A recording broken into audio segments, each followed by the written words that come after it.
और तब से रामेश्वरम में 2 शिवलिंग की पूजा की जाती है। लेकिन इस मंदिर का रहस्य यहीं समाप्त नहीं होता। यहाँ चौंकाने वाले 22 कुंड, रहस्यमयी मणि, गंधमादन पर्वत और जटायु तीर्थम का रहस्य तो आपको चौंका के रख देगा। लेकिन उन सब को जानने से पहले हम उस रहस्य को जान लेते हैं जिसने वैज्ञानिकों की नींद उड़ा रखी है, और वो है राम सेतु। राम सेतु, जिसे दुनिया एडम्स ब्रिज के नाम से भी जानती है, रामायण के युद्ध कांड के अनुसार लंका पहुंचने के लिए श्री राम ने समुद्र देव से प्रार्थना की कि वे उन्हें जाने के लिए मार्ग दें, परंतु 3 दिनों तक समुद्र देव द्वारा कोई उत्तर नहीं दिया गया, जिससे क्रोधित होकर श्री राम ने समुद्र पर अग्नि बाण चलाने का प्रयास किया। परंतु तभी समुद्र देव प्रकट हुए और माफी मांगते हुए कहा कि प्रभु समुद्र करोड़ों जीव जंतुओं का घर है, इसे सुखाना सृष्टि में आपदा ला सकता है, पर मैं आपके लिए इतना कर सकता हूं कि जो भी पत्थर में आपका नाम लिखकर समुद्र में फेंका जाएगा वह तैरने लगेगा। इतना कहकर समुद्र देव वहां से चले गए, जिसके बाद वानर सेना के 2 कुशल वानर नल और नील ने यह पुल बनाने का भार संभाला, जिन्हें विश्वकर्मा का पुत्र भी बताया जाता है। नल और नील ने अपनी अद्भुत इंजीनियरिंग प्रतिभा दिखाते हुए केवल 5 दिनों में 48 किलोमीटर लंबा और 100 योजन विस्तृत एक विशाल पुल तैयार किया, जो रामेश्वरम के पंबन द्वीप को श्रीलंका के मन्नार द्वीप से जोड़ता था। आज भी इसके तैरते पत्थर लोगों को हैरान कर देते हैं। इस रहस्य को आधुनिक विज्ञान ने तब और गंभीरता से लिया जब वर्ष 2002 में अमेरिकी अंतरिक्ष एजेंसी नासा ने सैटेलाइट तस्वीरें जारी की, जिनमें समुद्र के नीचे एक उथली संरचना स्पष्ट रूप से दिखाई दी। लेकिन फिर 14 सितंबर 2007 को नासा के स्पोक्सपर्सन ने साफ कहा कि रिमोट सेंसिंग फोटोज से मैन मेड ब्रिज साबित नहीं किया जा सकता। यानी कि उनका कहना था कि सिर्फ सैटेलाइट इमेजेस से यह साबित नहीं किया जा सकता कि यह मानव निर्मित है। तो अब के समय में सबसे बड़ा सवाल यही उठता है कि क्या इसे सच में श्री राम द्वारा बनाया गया था या यह एक प्राकृतिक ब्रिज है।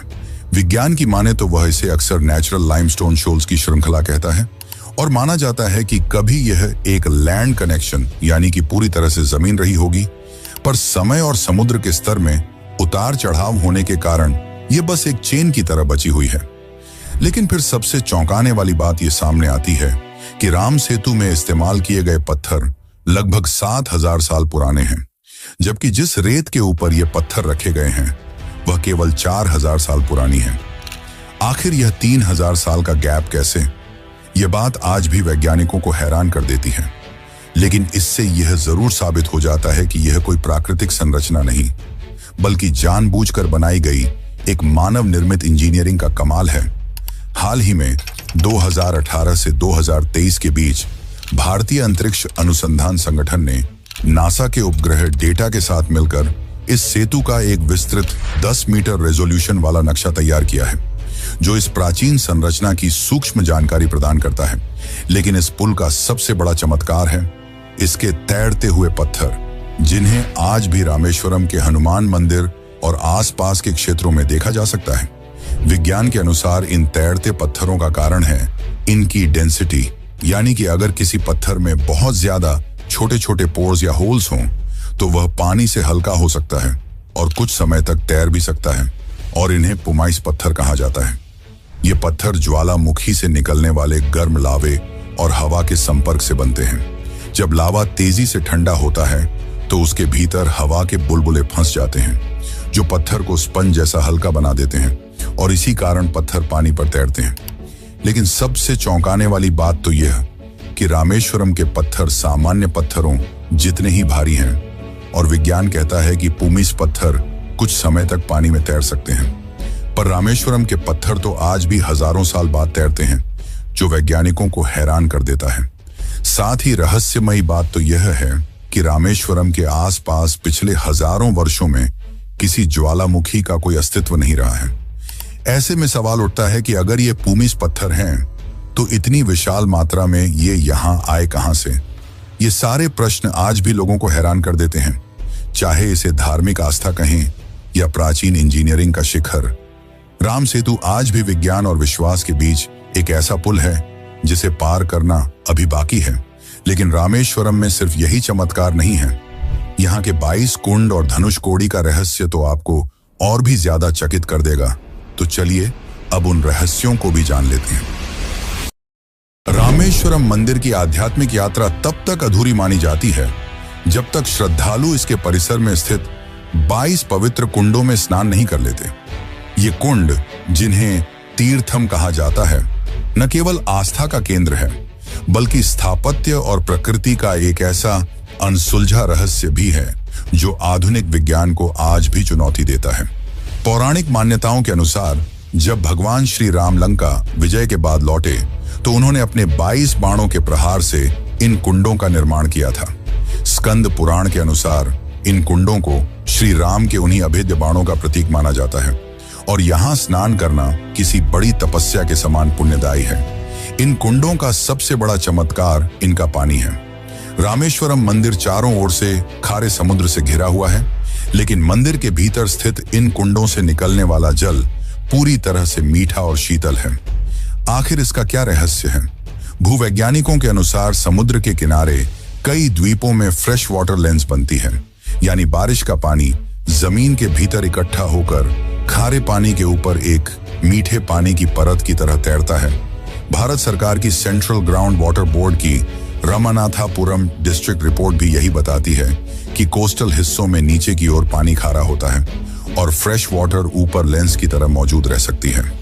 इन कुंडों में जनवरी 2014 में एक स्टडी हुई थी जिसे a pilot study on water quality of 22 divine wells of Ramanath Swami temple कहा जाता है कि इस दौरान इन 22 कुंडों के पानी की जांच की गई थी, जिसमें pH, electrical conductivity, total dissolved solids जैसे बेसिक पैरामीटर्स और अन्य फिजिको-केमिकल परीक्षण किए गए थे, जिनसे यह साबित होता है कि इन कुंडों में कुछ ऐसे मिनरल्स हैं जो इनके पानी को औषधीय गुणों से भर देते हैं, जिस कारण आज भी लाखों श्रद्धालु इस पवित्र कुंड में स्नान करने आते हैं। उनका मानना है कि इन पवित्र कुंडों के जल से स्नान करने मात्र से शरीर की गंभीर से गंभीर बीमारियां और त्वचा रोग ठीक हो जाते हैं। साथ ही यह भक्त के मानसिक विकारों और पापों का भी नाश करता है। स्नान की प्रक्रिया भी बेहद व्यवस्थित और अनुष्ठानिक है। परंपरा के अनुसार भक्त सबसे पहले मंदिर के बाहर समुद्र तट पर स्थित अग्नि तीर्थम के खारे पानी में स्नान करते हैं और फिर मंदिर परिसर में प्रवेश करते हैं। मंदिर के भीतर इन 22 कुंडों में स्नान के लिए एक निर्धारित प्रक्रिया का पालन किया जाता है, जहां कर्मचारी बाल्टी से जल खींचकर श्रद्धालुओं पर डालते हैं। हालांकि मंदिर में मूल रूप से 24 कुंड थे, लेकिन वर्तमान में उनमें से 2 सूख चुके हैं और अब केवल 22 कुंडों का ही उपयोग होता है। और अगर इस कुंड के रहस्यों ने आपको चौंकाया है तो धनुषकोडी का रहस्य भी आपको जरूर हैरान कर देगा। तो चलिए अब उसको भी जान लेते हैं, लेकिन उससे पहले अगर आपको वीडियो अच्छी लग रही है तो इसे एक लाइक जरूर करें। रामेश्वरम मंदिर से लगभग 20 किलोमीटर की दूरी पर स्थित धनुषकोडी एक ऐसी रहस्यमयी जगह है जहां पौराणिक कहानियां और आधुनिक इतिहास की कड़वी सच्चाई एक साथ मिलती हैं। रामायण के अनुसार जब प्रभु श्री राम लंका पर विजय प्राप्त करने के बाद विभीषण को वहां का राजा बनाकर लौट रहे थे, तब विभीषण ने उनसे अनुरोध करते हुए कहा कि यदि यह राम सेतु इसी प्रकार रहा तो भविष्य में कोई भी लंका पर आसानी से आक्रमण कर सकता है। तब विभीषण की शंका दूर करने के लिए श्री राम ने अपने धनुष के एक सिरे से उस विशाल सेतु को खंडित कर दिया। इसी घटना के कारण इस स्थान का नाम धनुषकोडी पड़ा, जिसका अर्थ होता है धनुष का सिरा। यह स्थान आज भारत की अंतिम सड़क के रूप में जाना जाता है, जहां से श्रीलंका की दूरी मात्र कुछ ही किलोमीटर रह जाती है। लेकिन इस पावन भूमि के साथ एक ऐसी दर्दनाक त्रासदी जुड़ी है जिसने एक समय के समृद्ध शहर को भूतिया शहर यानी कि एक गोस्ट टाउन में बदल दिया। 1964 से पहले धनुषकोडी केवल एक धार्मिक स्थल नहीं बल्कि तमिलनाडु का एक प्रमुख व्यापारिक और जीवंत केंद्र हुआ करता था। यहाँ एक व्यस्त रेलवे स्टेशन, डाकघर और स्कूल जैसी सुविधाएं मौजूद थीं, जहां हर दिन बड़ी संख्या में लोग व्यापार के लिए आते थे। दुर्भाग्यवश वर्ष 1964 की एक काली रात में आए एक भयंकर समुद्री चक्रवात ने सब कुछ तबाह कर दिया।